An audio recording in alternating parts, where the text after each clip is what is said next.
I'm DJ Gaming. Welcome to this video. So, yesterday in the morning, EA announced some really big news. That news was that the beta of Star Wars Battlefront II has been extended by 2 days. That is super huge, and it proves that the game has been popular, and it's a good sign for the future.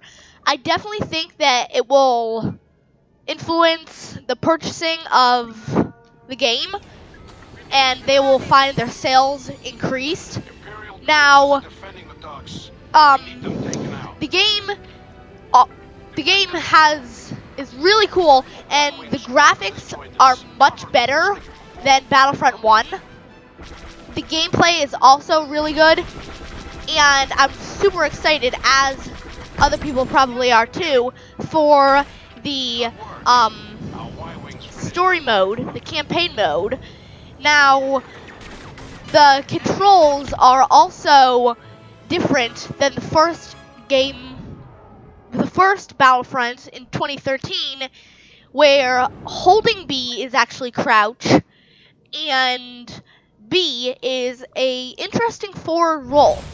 And they have also implemented an idea that I think is really cool: first-person rolls, where they don't switch you the third person when you do the combat roll, which I think is pretty nice, because it helps you stay like on a target if you're trying to kill someone.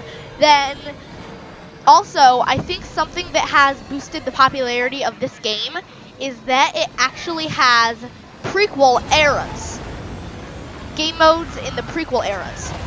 The last time that a Battlefront game had a prequel game mode was actually in 2005. So that's really good that they have added that. Also, it's not only the prequel era that they have added this game mode. Usually the Battlefront games are just one era or another.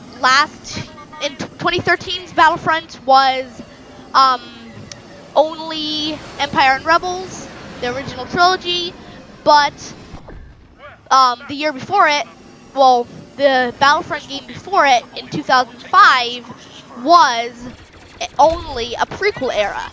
So I think it's cool because now they have the Empire and Rebels, the First Order, and the prequels, which is cool.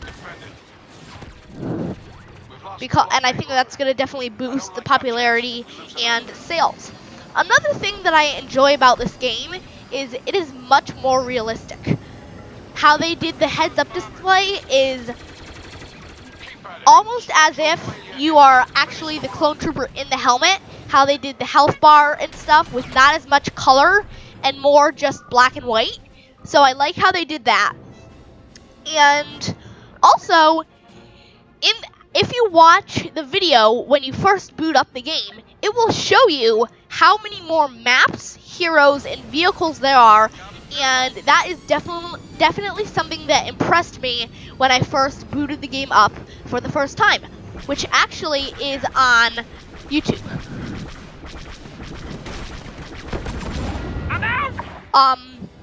The heroes, though, are not as powerful, probably because they are relatively more common than in 2013's Battlefront.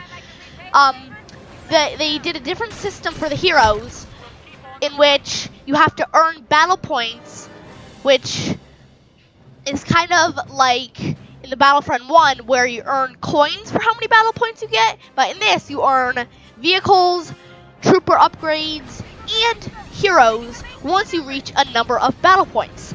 That is definitely something that they did different, and I hope that they will make the heroes more powerful and maybe more rare, because I liked how scarce they were in Battlefront 1. One thing that I do not like about this game mode is how there are only 5 game modes that you can actually play. In the beta, you can play 3 of them: Starfighter Assault, Galactic Assault, and the Strike game mode on Takadana. The other 2 game modes that will be in the release are Blast, which has carried over from the original game, and Heroes vs. Villains, which was also a key factor in the original game. Now, in Battlefront 1 in 2013, they had like 15 game modes that you could play, and I liked it how there was a lot of diversity between them, but in this, there are only 5, and that is one of the only things I do not like about Battlefront 2. Now, the Starship gameplay, they definitely improved from the last Star Wars Battlefront because they definitely made it more realistic. You cannot automatically lock on to the other team, which gives you a super unfair advantage because you can just lock and spam right trigger, and at one point or another you will destroy them. Now in this, there is no lock-on mechanism, and you have to actually rely on your skill alone to destroy enemy starfighters. And there are hero starfighters, and one thing that I also do not like about Battlefront 2 is how they do the power-ups. I have not actually seen actual power-ups, but I hope that they will take the crate idea like they use with the Ion Disruptor in Galactic Assault and use that for regular star cards, because that will definitely be cool and make it more realistic. Now, I hope that you found this video informative and helpful. I just made it as a little update for all of you Battlefront fans. So I will see you guys next video. Thank you for watching.